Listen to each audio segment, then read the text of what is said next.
if I was ready. I felt as if I was ready. They told me that if they were ever successful in getting me back, that I could never tell my wife, nor my children, nor my grandchildren, nobody. The last thing they want is for me talking to you right now, here today. But I'm going to tell you about my story. So upon being put inside the time machine, it was pitch black and pitch silent. I couldn't hear a thing. Eventually, after about 5 minutes of being inside there, I started to feel lightheaded. And suddenly, there was flashes of bright light that seemed to be inside my own eyelids. I looked around, laying on my back, and I could see nothing, just white light flashing in my eyes every couple seconds. Eventually, I went unconscious.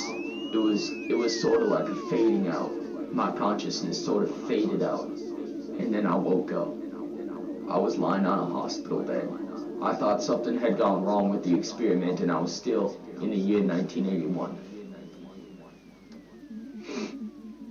I looked around, and I was alone in my room. I was alone in this room, and there was a window to my left side.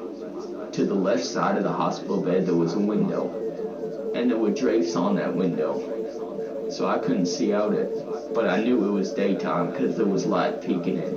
After looking at the window, I looked right ahead of me, and in front of me was something that I've never seen before.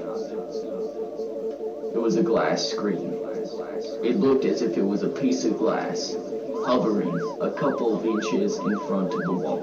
Now, I figured this was inside of some sort of military hospital that they had developed advanced technology the public was not aware of. But as I looked around, I saw some things that were very strange, very different, to say the least. I looked to my left side, and sitting next to the hospital bed was a table. The table was glass, and I could see right through it, and I could see the ground. Now this table, it was simply a tabletop, a glass tabletop floating, and I could see nothing outside supporting it, floating approximately 2 feet off of the ground. And on top of this glass tabletop, there was a couple of cups. One of them appeared as if it was full of water.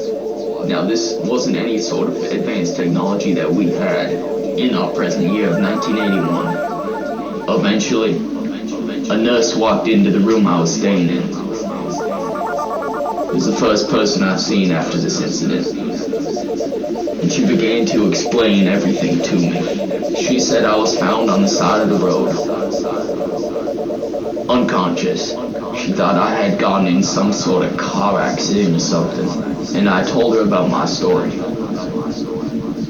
I told her what had happened, and she asked me. She said, what was the date in which this happened? And I told her it was in the year 1981. And I'll never forget what she said back. She said, sir, it's 21/8, 21/8.